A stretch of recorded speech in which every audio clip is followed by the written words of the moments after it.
end of its two-day policy meeting brings the central bank's benchmark interest rate to a level between 5 and 5.25%, the highest level in 16 years. Well, Saturday Night Live and other late-night shows have gone dark. It's the most immediate effect of the Hollywood writers' strike, which started yesterday. Writers are striking over pay, which they say has gotten worse in the streaming era, and other issues, including the use of artificial intelligence to write scripts. The last strike, which started in 2007, lasted 100 days and cost more than $2 billion.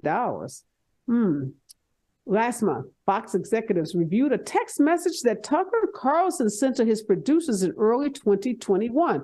In the message, he described himself watching a video of Donald Trump's supporters beating up someone he referred to as an Antifa kid, and he wrote that he had conflicting emotions, hinting at his dismay that he had found himself rooting for the mob against the man, hoping they'd hit him harder, kill him. He also asserted that, quote, jumping a guy like that is dishonorable.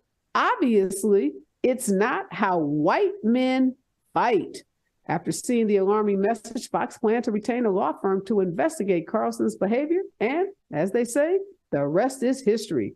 Representative Colin Allred, a Democrat from Texas, will challenge Senator Ted Cruz for his Senate seat in 2024. In a video posted on social media, Allred showed footage from January 6th of the insurrection in which a pro-Trump mob overran the U.S. Capitol.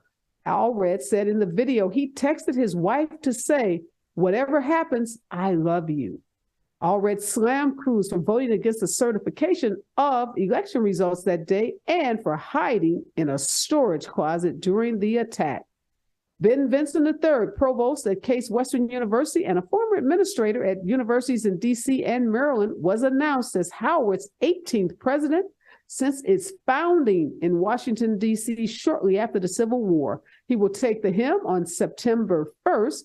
The Howard presidency poses many challenges, including working with Congress to maintain an annual appropriation of more than $250 million a year and addressing a Black male student shortage. More than 70% of Howard's 9,800 undergraduates were women last year. Joe Biden's White House may get a jolt as prosecutors are making a final decision on whether they will charge his son, Hunter Biden, with tax and gun-related violations, the culmination of a 4-year investigation that Republicans have sought to portray as evidence that the Biden family is corrupt. According to sources, the Justice Department is meeting with representatives for Joe Biden, and typically this sort of meeting is the last step before there is a potential indictment, and it comes towards the end of an investigation. You are watching and listening to Areva Martin in Real Time, and I'm your host, Areva Martin. This is your one-stop destination for today's trending news, expert analysis, and my unfiltered opinions. I'm joined today by two brilliant contributors, Dr. Omekongo Dibinga. He's a lecturer at American University, and he's the author of a new book on the shelves in July entitled How to Combat Racist Stereotypes and Why It Matters. Also joining us is Dr. K Fauntroy. He's a professor of policy and government at George Mason University. And in my second hour, I'm asking the question, are Black babies and children being illegally taken away from Black parents and placed in foster care? I'm going to talk about the horrifying story of a Dallas couple who had a horrific fight on their hands to be reunited with their infant who was taken away from their home just days after her birth. We're going to get some experts from the Dallas, Texas area to help us understand what happened in that case and answer the question about Black children being at risk from being taken away from parents, parents being reported to the Department of Children and Family Services. What is happening with Black kids and foster care? But before I bring on my guests, here's what I'm thinking about in real time. This whole week, I am celebrating the culture. Yesterday, I talked about this hamburger a stand owned by a Black woman in Harlem, how it's expanding. And today I'm talking about Army bases, and this one in particular, because Fort Lee, Virginia, will be officially renamed Fort Gregg Adams. Now, this is the new base is going to be named after two Black officers who made significant contributions to the U.S. Army. The post is one of 9 Army bases that will be renamed as a process of redesignating bases named after Confederate leaders. At 94 years old, Gregg will be the only living person in modern history to have an installation named after him. His military career spans 36 years, and he experienced the challenges of desegregating the armed forces, which began shortly after he enlisted in 1946. After completing officer candidate school in 1949, his first assignment was at Fort Lee in 1950. When he retired in 1981, he was the highest ranking Black officer in the U.S. military. And in 1942, Adams served in the newly created Women's Army Auxiliary Corps, where she was later selected to command the first and only unit of predominantly Black women to serve overseas during World War II. She was eventually promoted to lieutenant colonel, one of the highest ranks attainable for women during the war. 2 other bases in Virginia, Fort A.P. Hill and Fort Pickett, are also scheduled to be renamed by the Congressional Naming Commission. Now, this commission was just established in January of 2021 to remove names, signs, and other items associated with the Confederacy and Confederate soldiers who waged the Civil War, largely, and some would say exclusively, to protect and expand the transatlantic slave trade. Now, Gregg and Adams are heroes and people we should know about and we should be celebrating in real time. I'm super excited to acknowledge them today during my Focus on Culture Week. When we come forward, Dr. Omekongo Dibinga and Dr. Michael Fauntroy help us break down today's trending news and give us their unfiltered opinions. Stay with us right here on KBLA Talk 1580. If you're not listening to Tavis Smiley weekday mornings on KBLA Talk 1580, you're missing out. Everybody wants to talk to Tavis. That's one reason, by the way, why I'm so thrilled to have this conversation with you today. The 3 people I always most hoped would interview me were Phil Donahue, Studs Terkel, and Tavis Smiley. Donahue's retired, Terkel's deceased, so this is a real thrill for me. And the reason why I have such respect for what you do is you have a historically informed conversation of depth and detail. Be sure to tune in to Tavis Smiley weekday mornings, 9 a.m. to 12 noon on your unapologetically progressive radio station, KBLA Talk 1580. KBLA Talk 1580. This is a rather bold pronouncement, but we think we can back it up. If you come across a radio frequency anywhere putting more variety and more diversity on the air than KBLA Talk 1580, we sure would like to hear about your discovery. You got to have vision. You can search, but we are confident that you won't find more shows covering more topics, hosted by a more diverse and inclusive lineup of talkers than the squad we have assembled here at KBLA Talk 1580. This is the time, brothers. This is the time. We've got something for everybody. That's right. Health and healing, history and humor, issues and events, empowerment and entertainment, all in one station. What's really going on? Free enterprise, you dig? KBLA Talk 1580. Yes. Oh yeah. We got a lot to talk about. King Kong ain't got on me. Here comes the brand new flavor in your head. Race, social justice, sports, politics, art, music, culture. We do it all on the D.L. Hughley Afternoon Show. If you're not tuning in, then you are definitely missing out. It's the D.L. Hughley Afternoon Show weekdays from 2 to 4 only on unapologetically progressive KBLA Talk 1580. Like a brand new flavor in your head. Is the pen mightier than the sword? They say the pen is mightier than the sword.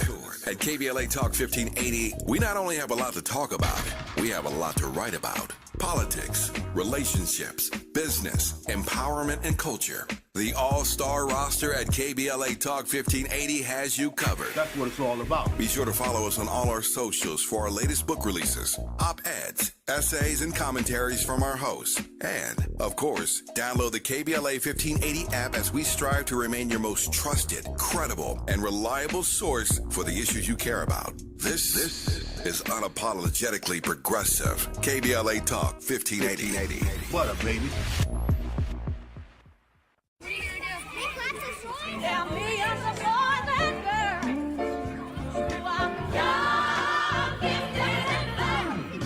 I'm young, gifted, and black. At KBLA Talk 1580, we do more than just talk. Hey there, I'm Jared Hill, president of the National Association of Black Journalists of Los Angeles, and I just want to say thank you for... I'm back, and Dr. Omekongo Dibinga, a lecturer at American University and author of a new book, How to Combat Racist Stereotypes and Why It Matters, is joining us today, as well as Dr. Michael Fauntroy, professor of policy and government at George Mason University.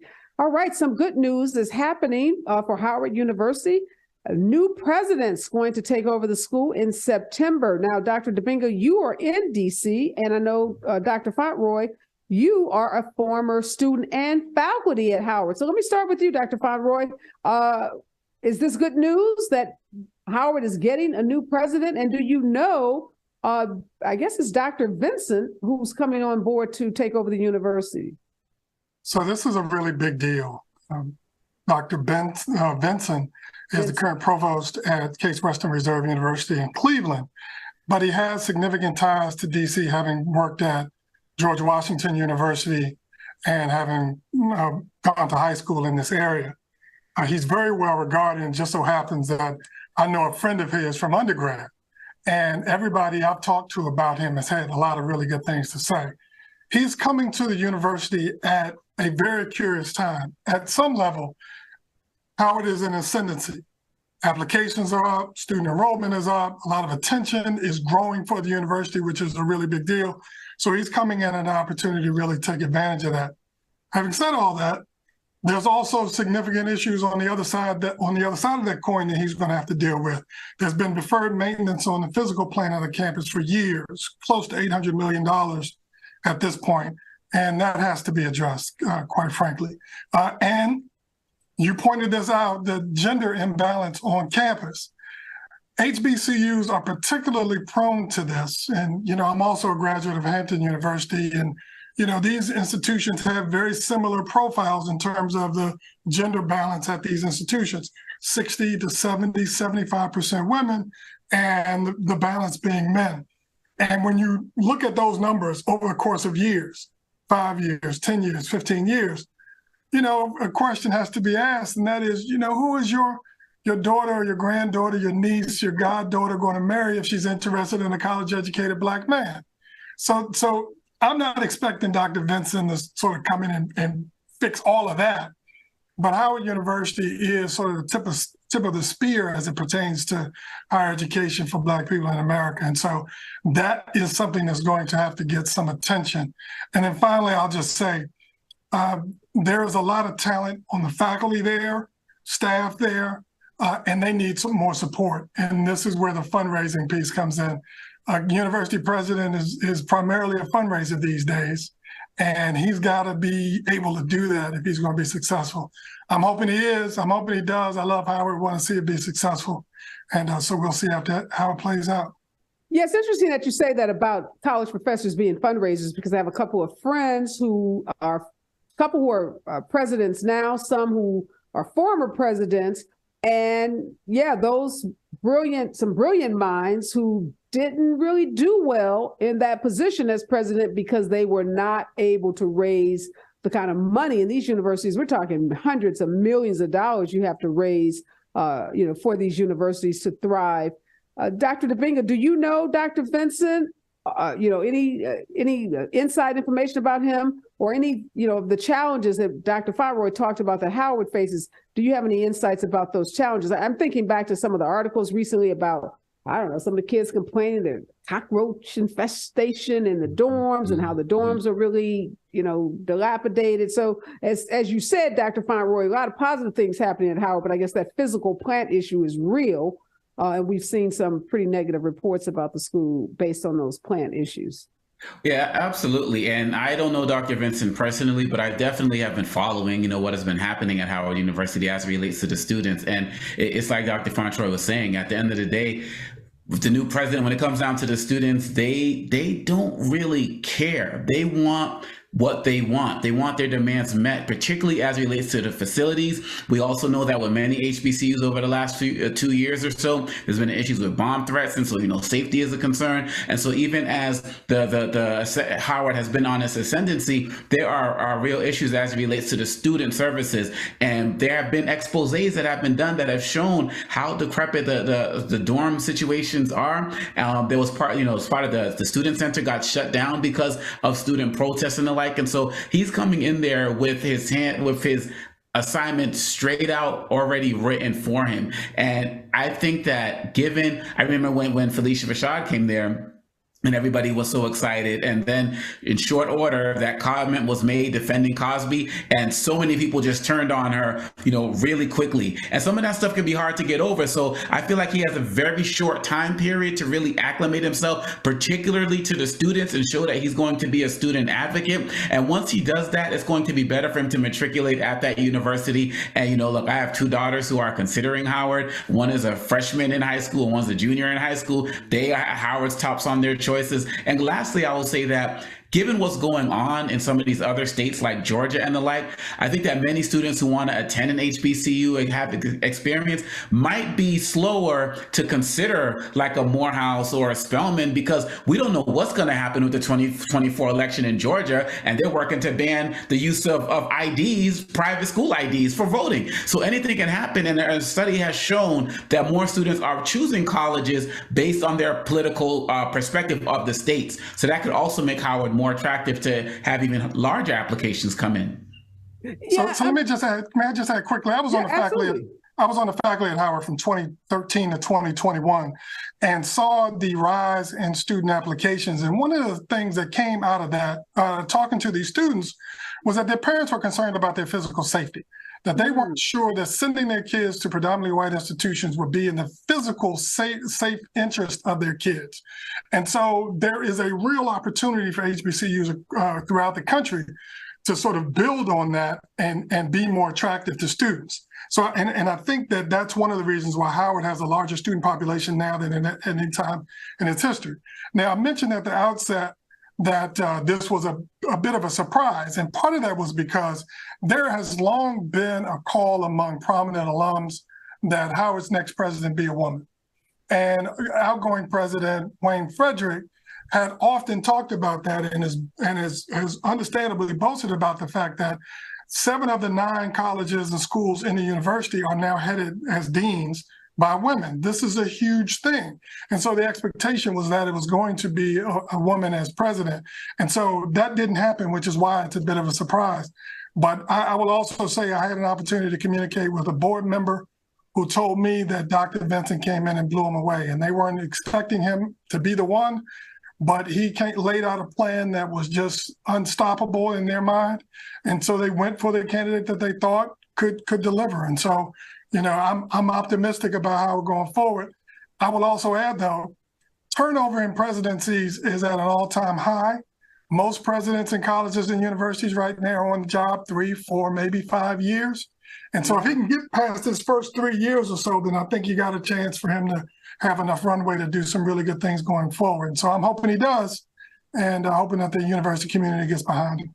So, Dr. Fauntroy, I didn't know that you left Howard just literally. You said 2021, that you were there at the university until 2021. I'm thinking about another friend of mine who was there. I won't name her name, but I remember there being some tension. So as Howard started to get more attention, whether it was because of Kamala Harris, VP as a graduate, or just kind of the racial reckoning that happened after George Floyd's murder, whatever you point to as the reason that it became, such a focal point as one of the HBCUs, and was starting to attract what I'll call these kind of celebrity professors. I remember talking to a friend about the tension that exists on these campuses when they pay a lot of money to these celebrity professors to woo them to the university, with the thought being that because they're celebrities, they can maybe attract more foundation dollars. They can bring in more research dollars, just bring in more donor dollars, period. But how it creates sometimes tension with those professors who've been just, in the trenches, making what, my friend described as subpar standard salaries, particularly when you compare it to some of the bigger, state universities and other universities. How does Dr. Vinson deal with that? Because Howard has attracted its share. Dr. Dibinga talked about Felicia Rashad. It has its share of celebrity professors. Yes, it does. And there's something to be said for, going after so-called big fish, but that, there's a price that comes with that if you haven't taken care of the fish that are already in your pond. I have to confess that that's one of the reasons why I left in 2021. I didn't necessarily want to leave, but I did because I got a better opportunity and didn't have to move to take advantage of it. So yes, there can be some tension, but I will tell you also, the faculty are overwhelmingly committed to the mission of the university, and because they're mission committed, they hang in there because the students are so great. And so real quickly, I don't want to spend the whole time talking about how, but real quickly, this male imbalance issue that caught my attention too. You talk about women having opportunity to marry educated Black men. I have two daughters, Dr. Dibinga. My daughters are older than yours, so they're already at that stage of, my God, where are the Black men on college campuses? They happen to be at a college in New York. So, Dibinga, how do we change this, where are the Black men? How do we get more Black men in colleges, whether it's HBCUs or other colleges? It has to be that direct recruitment efforts. And I believe that just having college fairs and, coming to the different schools and setting up booths, it's not enough. Whatever is happening, it has to be more. Because even when I was of age of applying to college, that was always the story I was told. This is in the 90s. I was told, Howard, you go there, it's going to be that imbalance of women. It's going to be like 3 women for every guy. So this has been a consistent issue. I think the only way to change it is going to be hardcore recruiting. I'm also seeing that there are some prominent athletes who are starting to make their way towards Howard and other HBCUs as opposed to some of the top whiter colleges, the PWIs. I think that's also going to make some attention as it relates to this. And we see what's happening with like Howard swim team and the like. I think as the sports start to become more competitive, we saw a player drafted by the NFL as well in the last draft this year. I think that is going to start to attract more of the males. Unfortunately, that's more towards sports, but there has to be a stronger recruitment drive as relates to the benefits of the other great areas that Howard has as majors as well. But that could be part of it. And the other part of it is money. Quite frankly, it's very expensive to get a college education in the United States. And I've had my heart broken sitting on the other side of my desk in the office, listening to a student tell me they can't stay because they don't have the money. And so we as a community, as a village, need to be more purposeful and intentional about making sure we get our kids across the finish line, not just inside the pipeline, but out on the other side. And real talk, that's why I couldn't attend Howard. I got in, but the money piece was a real challenge. No, it's real. It's real. That's an excellent point. And a lot of students end up going to community college, and sometimes they never make that transition to a 4-year college, so they never get that bachelor's degree. Many now are opting to go online. So colleges are competing too with online institutions. You don't have the room and board parent. You can stay at home with your parents and save that cost. So yes, making college affordable is something that we all should be, thinking about and definitely making a priority in this country. And we know we've seen different proposals by different elected officials or people who want to be elected officials talking about making community college in particular or state colleges free for individuals, particularly individuals whose parents make under a certain amount of money. And I think that's something we should continue to pursue in this country. Representative Colin Allred, this is a dynamic young elected official, congressman from Texas. He's a lawyer. He's a former NFL player, outspoken. I'm super excited that he's running against Ted Cruz in Texas. But I'm worried, or I should say worried, but I'm concerned about whether he can cross the finish line. We saw Val Demings, go after that seat in Florida that Marco Rubio held. $80 million she raised, but she still couldn't beat Marco Rubio in Florida. When we come forward, I want to talk about can Representative Colin Allred, who seemingly has everything. He's got the full package. He looks good. He sounds great. He's got the perfect resume. He's got, his politics are where they should be. Is he just what the doctor ordered in a state like Texas that has been pretty resistant to statewide Democratic, elected officials doing well? We saw what happened to Beto O'Rourke in Texas. So when we come forward, we're going to talk about Representative Allred's chances of winning that seat. Talk about these writers who are on strike, what that means, not just for writers, but for everybody who has a job where they have to do any thinking. Is AI coming for all of our jobs? Stay with us, KBLA Talk 1580. Follow the leader. KBLA Talk 1580. Follow the leader. Be sure to follow us on Instagram at KBLA 1580. Follow the leader. Are you ready? The station leading the way with exclusive interviews, Follow the leader. Stimulating conversation and intellectual discourse that empowers, enlightens, and informs. Follow the leader. Follow the leader at KBLA 1580. We've got a lot to talk about. Keep following the leader. Follow the leader. Follow the leader. Follow the leader. Follow the leader. Follow the leader. Gotta stay fresh, my house shot with a rest bar, shot with a rest bar, shot with a rest bar. Have you visited us online for the grand opening of KBLA.store? For the best in new merch, gift ideas, books, media, and more, log on to KBLA.store. Be sure to check out our KBLA team favorites at KBLA.store today. That's KBLA.store for all the official merch on your favorite talk radio station, KBLA Talk 1580. The bounce is back. If you're not listening to Tavis Smiley weekday mornings on KBLA Talk 1580, you're missing out. Everybody wants to talk to Tavis. That's one reason, by the way, why I'm so thrilled to have this conversation with you today. The three people I always most hoped would interview me were Phil Donahue, Studs Terkel, and Tavis Smiley. Donahue's retired, Terkel's deceased, so this is a real thrill for me. And the reason why I have such respect for what you do is you have a historically informed conversation of depth and detail. Be sure to tune in to Tavis Smiley weekday mornings, 9 a.m. to 12 noon on your unapologetically progressive radio station, KBLA Talk 1580. KBLA Talk 1580. This is a rather bold pronouncement, but we think we can back it up.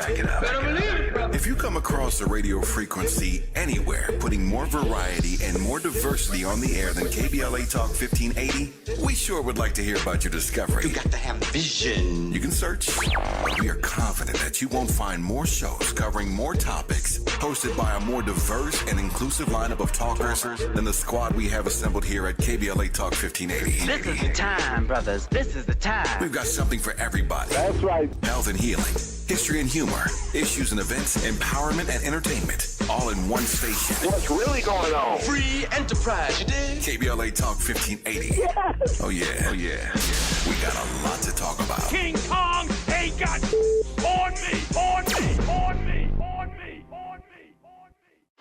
Here comes the brand new flavor in your head. Race, social justice, sports, politics, art, music, culture. We do it all on the D.L. Hughley Afternoon Show. If you're not tuning in, then you are definitely missing out. It's the D.L. Hughley Afternoon Show weekdays from 2 to 4 only on unapologetically progressive KBLA Talk 1580. Like a brand new flavor in your head. Yeah. Is the pen mightier than the sword? They say the pen is mightier than the sword. At KBLA Talk 1580, we not only have a lot to talk about, we have a lot to write about. Politics, relationships, business, empowerment, and culture. The all-star roster at KBLA Talk 1580 has you covered. That's what it's all about. Be sure to follow us on all our socials for our latest book releases, op-eds, essays, and commentaries from our hosts. And, of course, download the KBLA 1580 app as we strive to remain your most trusted, credible, and reliable source for the issues you care about. This is unapologetically progressive. KBLA Talk 1580. What up, baby?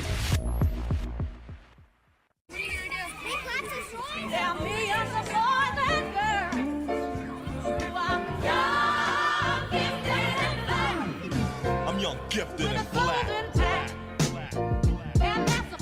And KBLA KBLA Talk 1580, we do more than just talk. Hey there, I'm Jared Hill, president of the National Association of Black Journalists of Los Angeles, and I just want to say thank you for the benevolent $10,000 donation and scholarships for the next generation of black journalists. And I'm Haywood Galbraith, photojournalist and founder of the Minority Photojournalism Institute. Thanks, KBLA, for your generous $10,000 scholarship gift to help us train the next generation of black photojournalists. Congratulations to all the students who will benefit from the scholarship dollars raised at our Black History Month luncheon, honoring black legends in LA media. When we come forward at KBLA Talk 1580, we're bringing everybody with us. Everybody with us. Everybody with us. Everybody with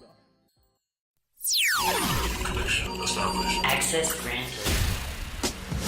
In a survey conducted by the public opinion research firm Eviderus, KBLA Talk 1580 consistently emerged as the station of choice for black audiences in the Los Angeles media market and beyond. The survey also revealed that the vast majority of black audiences are concerned about the lack of black-owned media and are more likely to listen to talk radio that focuses on issues that impact the black community. For some reason, the other talk stations haven't quite figured that out. If you think about KFI, well, KFI only has like a 3% black listenership. 3%. So there's a good 97% out there to support a station like KBLA. At KBLA Talk 1580, we've got your black. Your black. Your black.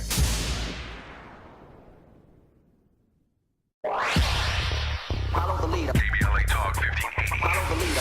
Be sure to follow us on Instagram at KBLA 1580. Follow the leader. Are you ready? The station leading the way with exclusive interviews, Follow the leader. stimulating conversation, and intellectual discourse that empowers, enlightens, and All right, Dr. Omekongo Dibinga is with us in this hour, and he's a senior lecturer at American University. He's also the author of a new book, and the book is called Lies About Black People: How to Combat Racist Stereotypes and Why It Matters. The book is on bookshelves everywhere you find books this July, and pre-orders are available now. You can find Dr. Dibinga on the social media sites. You can go to website. Go ahead and drop your website, Dr. Dibinga, so I can let people know where they can pre-order the book. And Dr. Michael Fauntroy, professor of policy and government at George Mason University, is also with us. I want to talk real quickly about Colin Allred. Dr. Fauntroy, if you think he has a chance of winning this race in Texas. Like I said, Val Demings raised $80 million and could not beat Marco Rubio in Florida. What do you think might be different in this race? The difference is that Ted Cruz is uniquely unpopular in some parts of the state. He's more offensive to Texas voters than Marco Rubio was in Florida. And so Allred has a chance. I'm not saying it's a great chance, but he has a chance, and he probably should do better than Beto O'Rourke did in 2018. So Allred ticks a lot of boxes, and he's seen as less. He's certainly more acceptable to moderate, middle of the road voters in Texas than Beto O'Rourke was in 2018. So I think he has a chance. He's getting out early, which I think is very helpful. And he's also running in a presidential reelection year. And while Texas is not going to be competitive in the way that most battleground states will be in 2024, there will be some significant attention as Democrats in Texas continue to move forward in their plan to try to turn Texas blue. I don't know that Texas is ready yet, but I do think that there will be another step in 2024 to get closer there. And that next step may be enough to bring Colin Allred across the finish line against Ted Cruz. Yeah. What are you thinking, Professor Dibinga? Do you feel like this is different? You're right. We saw Beto O'Rourke not once but twice get beat in Texas when the gun control issues should have been top of mind, I thought, to the voters down there, but he just didn't seem to have what it takes to break through. Do you think Allred is a different kind of Democrat than Beto O'Rourke? Well, I think, Dr. Fauntroy is absolutely right. The appeal has to be towards the moderates. I believe that one of the reasons Beto O'Rourke lost was because he was painted as an extremist. that particular question was always played over and over again, something to the effect of, hell yeah, we're going to take your guns, or something like that. People just have these one-liners that they stick with. But we have to be mindful of the fact that, and this is one of my challenges when we're talking about Texas, Tennessee, all of these places, you see so many people come out for the rallies, for the marches, for the protests, but not showing up at the ballot box. I remember O'Rourke had an event that had over 50,000 people attend.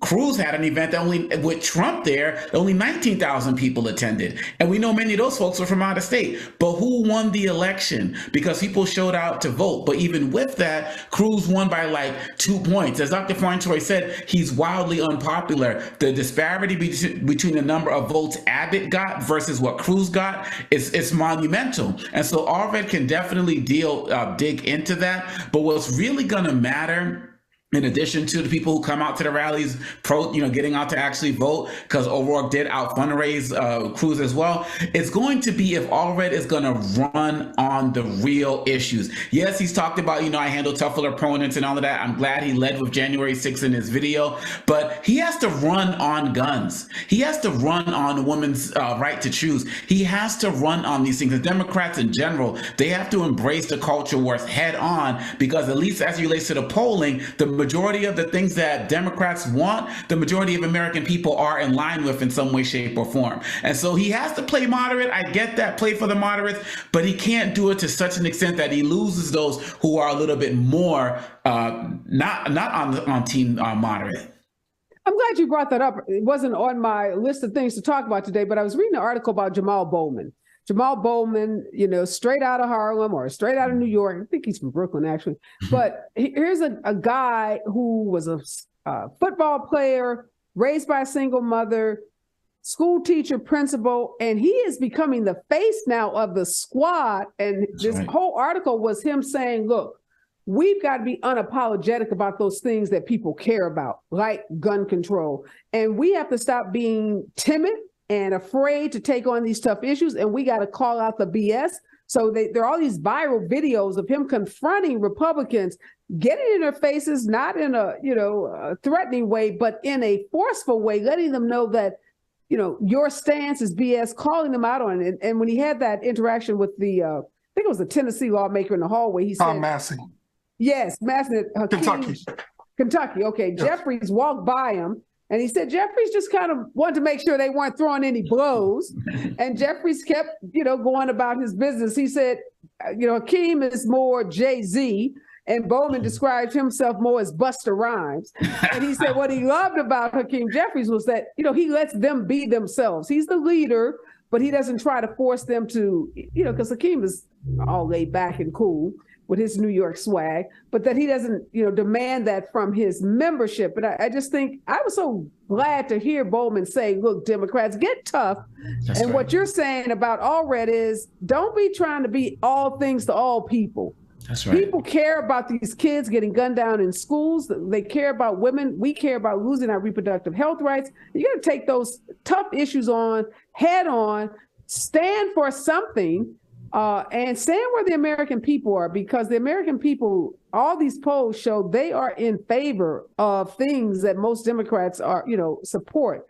But I think all too often Democrats get afraid. They want to talk about guns. They want to talk about abortion, and they end up not really playing to any base. So, if we register votes, if we do what we should do in terms of voter registration, we should not lose races, even in places like Texas. So I think the big issue for him is going to be how many new voters can he register?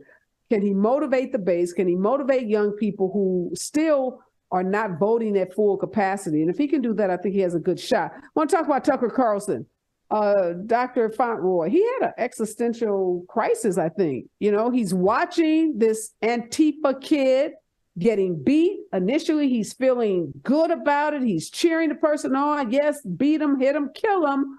Then he starts to ask the question, well, wait a minute, who am I to be wishing death on someone? And then he goes into his whiteness and says, this ain't the way white men fight. What was going on with Tucker Carlson in that moment? And why is he putting all this in a text message? Well, let me tell you, I'm I am at a loss for words when it comes to trying to get inside that dude's head. So I'm not going to go too far down that road. But what I will tell you is the existential crisis that you described is really him seeing himself as an avatar and the tip of the spear for white nationalism and white supremacy, right? And so when he says that's not how white men fight, that's somebody, in my view, who's not really clear on how white men fight. White men fight just like everybody else does. And he seemed to be lamenting the fact that white dudes were jumping this guy, and that as if that doesn't really happen. And it often does. So Tucker Carlson. But let me ask you this, Professor Fauntroy, do you think he was saying white men are somehow more noble, that that we don't? He's saying they're more honorable. He's saying they're more honorable. Which we know is not true. It's ridiculous, because January 6th, nothing honorable about that, and nothing honorable about lynchings that took place in the South, and nothing honorable about white men and fighting. They're cowards, and that was jumping this quote unquote kid by definition made you a coward. Right. But finish. So, I just want to make sure we were on the same page about what. Right. Oh, no question. I think he And I think what we're going to see in the next chapter of his evolution will be even more strident and more rigid and more openly white nationalist. And that's unfortunate, but I think that's where we're going with him. He knows he has a brand that does well in a particular space, and he's going to continue to build that brand to the extent that he can. Yeah, there's this fantasy of some Anglo-Saxon righteousness, or like you said, nobility about white men. What did you make when you? Yes, absolutely. What did you think about that, Dr. Dibinga, when you saw that text? I thought that it revealed who we all knew him to be, as Dr. Maya Angelou said. When people show you who they are, believe them. And so it wasn't surprising to us that he would say, any of us here, that he would say that. But what I noticed with that is that I don't even believe that that's part of the reason that he has gone from Fox. I believe the reason he's gone is because he insulted the executive of Susan Scott and Rupert Murdoch. So despite all of the things he said about other people, calling Iranians monkeys, all of the white replacement theory, so on and so forth, it wasn't until he dissed them that he became a problem. And he started costing them money when this trial started, because really at the end of the day, people realized that his brand is going to continue to be part of the problem. And so the fact that Fox didn't lose because of their lies about democracy. They lost because that the boss was mad, And so there's going to be a replacement for Tucker Carlson. I believe Jesse Waters recently said, like today, who's auditioning for the replacement role, I know illegal immigrants when I see them, or something to that extent. So Tucker Carlson insulted the execs. That's why he's gone. But their brand is racism and hate. And as long as you can do that and not cost them money with stuff like Tucker Carlson's doing, or sexual harassment trials like Bill O'Reilly, they're going to keep on going with their brand. Rupert Murdoch is the most dangerous threat to a democracy in America. Yeah, and you're right. There's no shortage of people willing to go even further than Tucker Carlson did in terms of spewing that kind of hate and vitriol. And Jesse Waters, as you said, is already saying, sign me up. I'm ready. Yep. When we come forward, we'll talk about this chat bot. Is artificial intelligence coming for all of our jobs? All of us who, went to school and learned how to write a few sentences, and I don't know if we're going to be needed much longer. And this writer's strike is going to tell us a lot about the future of AI and lots of careers, not just in Hollywood. When we come forward, right here on KBLA Talk 1580. If you're not listening to Tavis Smiley weekday mornings on KBLA Talk 1580, you're missing out. Everybody wants to talk to Tavis. That's one reason, by the way, why I'm so thrilled to have this conversation with you today. The three people I always most hoped would interview me were Phil Donahue, Studs Terkel, and Tavis Smiley. Donahue's retired, Terkel's deceased, so this is a real thrill for me. And the reason why I have such respect for what you do is you have a historically informed conversation of depth and detail. Be sure to tune in to Tavis Smiley weekday mornings, 9 a.m. to 12 noon on your unapologetically progressive radio station, KBLA Talk 1580. KBLA Talk 1580. This is a rather bold pronouncement, but we think we can back it up. If you're If you come across a radio frequency anywhere putting more variety and more diversity on the air than KBLA Talk 1580, we sure would like to hear about your discovery. You got to have vision. You can search, but we are confident that you won't find more shows covering more topics, hosted by a more diverse and inclusive lineup of talkers than the squad we have assembled here at KBLA Talk 1580. This is the time, brothers. This is the time. We've got something for everybody. That's right. Health and healing, history and humor, issues and events, empowerment and entertainment, all in one station. What's really going on? Free enterprise, you dig? KBLA Talk 1580. Yes. Oh yeah. We got a lot to talk about. King Kong ain't got on me. Pick up the brand new flavor in your head. Race, social justice, sports, politics, art, music, culture. We do it all on the D.L. Hughley Afternoon Show. If you're not tuning in, then you are definitely missing out. It's the D.L. Hughley Afternoon Show, weekdays from 2 to 4 only on unapologetically progressive KBLA Talk 1580. Like a brand new flavor in your head. Is the pen mightier than the sword? They say the pen is mightier than the sword. At KBLA Talk 1580, we not only have a lot to talk about, we have a lot to write about. Politics, relationships, business, empowerment, and culture. The all-star roster at KBLA Talk 1580 has you covered. That's what it's all about. Be sure to follow us on all our socials for our latest book releases, op-eds, essays, and commentaries from our hosts. And, of course, download the KBLA 1580 app as we strive to remain your most trusted, credible, and reliable source for the issues you care about. This is unapologetically progressive. KBLA Talk 1580. What up, baby?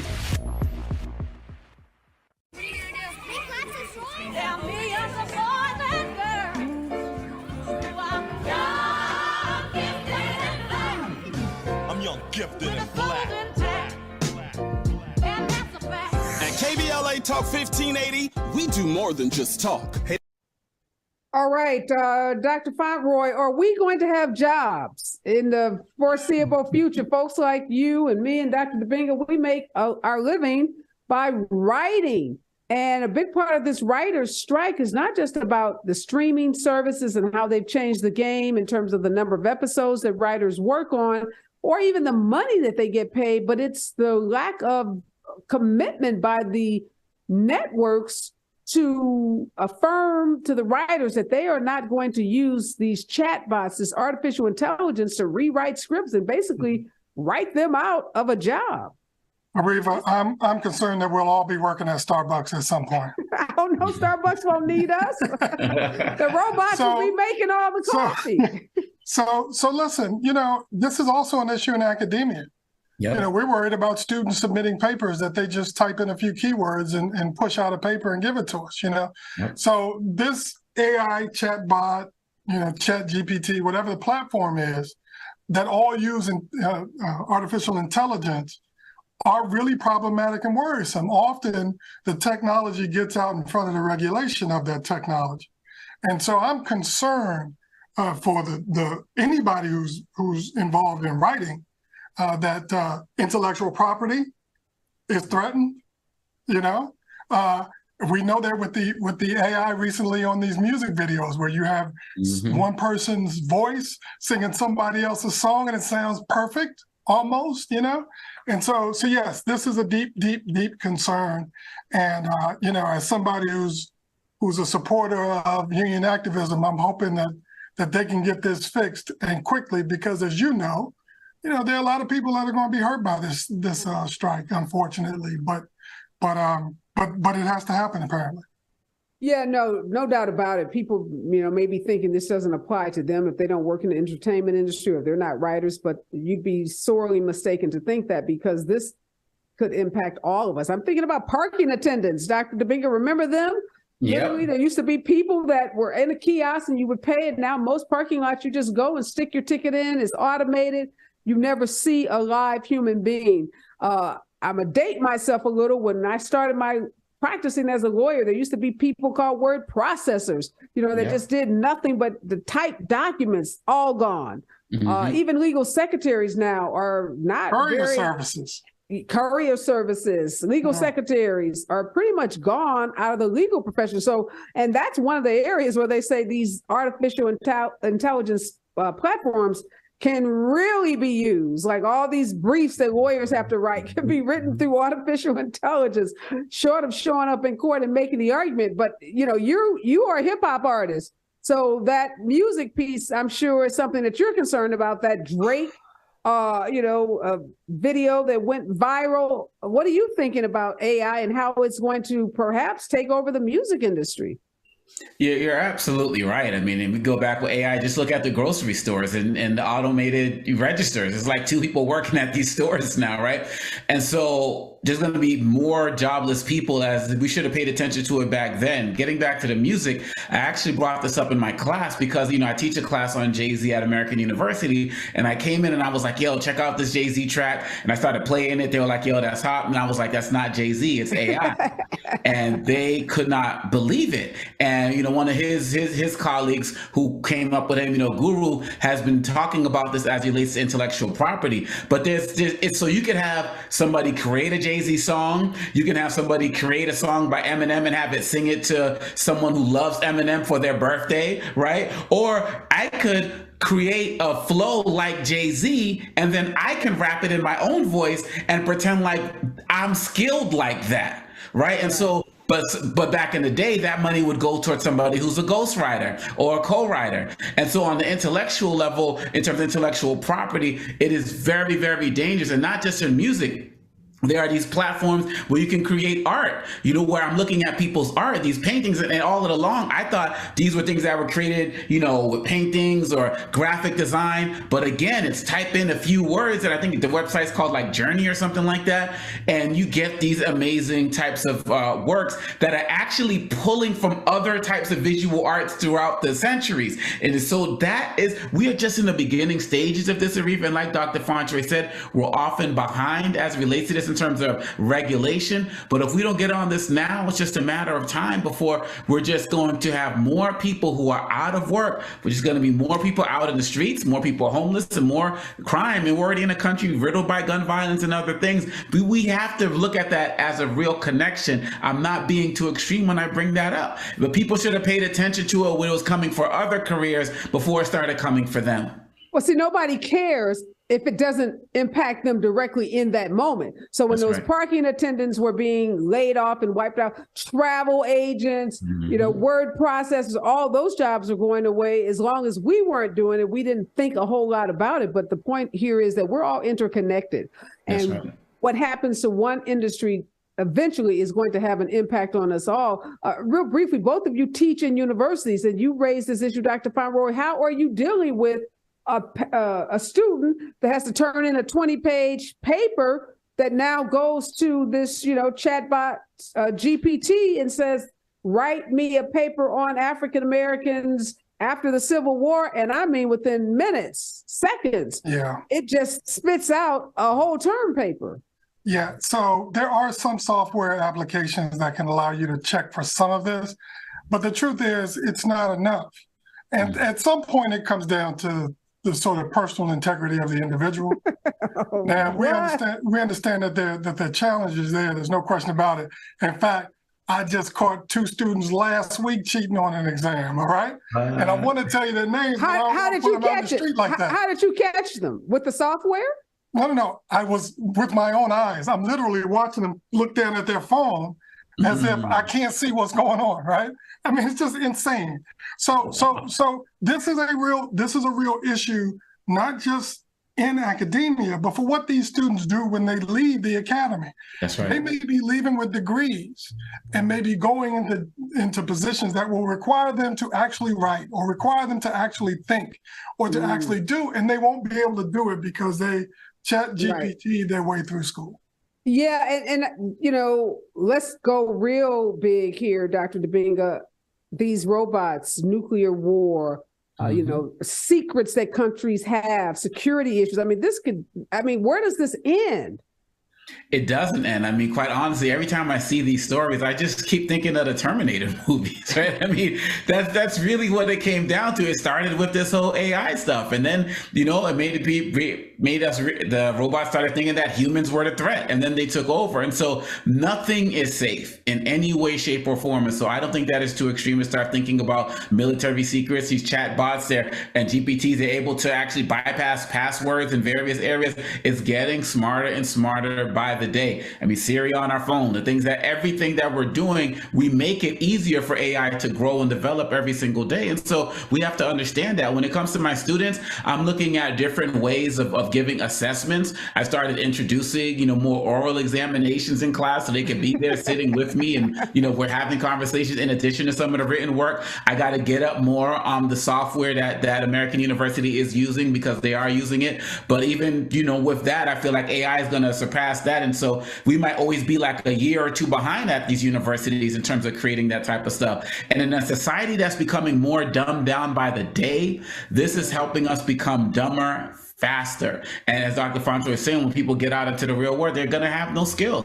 They already can't write checks, balance checkbooks, writing, like physical writing, like cursive, all of those things are gone. So this is just another thing that is going to reduce our intellectual capacity. And I'm very scared for the future as it relates to that. Yeah, it's kind of interesting. Somebody that works for me started sending me emails, and I noticed automatically, I'm like, okay, this person doesn't write like this. They've worked for me like almost 10 years. I know their English. I know their grammar. It's, slightly college level, but I started getting these really sophisticated, compound, complex sentences. And someone else that works for the company said, yeah, they're using this chat box. I'm like, I knew it automatically because I've been looking at the person's writing, and it's barely college passing, but it's really scary. We got to leave it here. Great conversation as usual. Thank you, Dr. Michael Fauntroy. Thank you, Professor Omekongo Dibinga. His new book, again, is Lies About Black People, How to Combat Racist Stereotypes and Why It Matters. Check it out. You can pre-order it today. It's on bookshelves everywhere books are found in July. Look forward to having you both back. Always good to see you, my friends. When we come forward, we're going to be talking about Black babies being ripped out of the arms of their parents and placed in foster care. What's happening to our Department of Children and Family Services, and how are these parents fighting back? Stay with us. KBLA Talk 1580.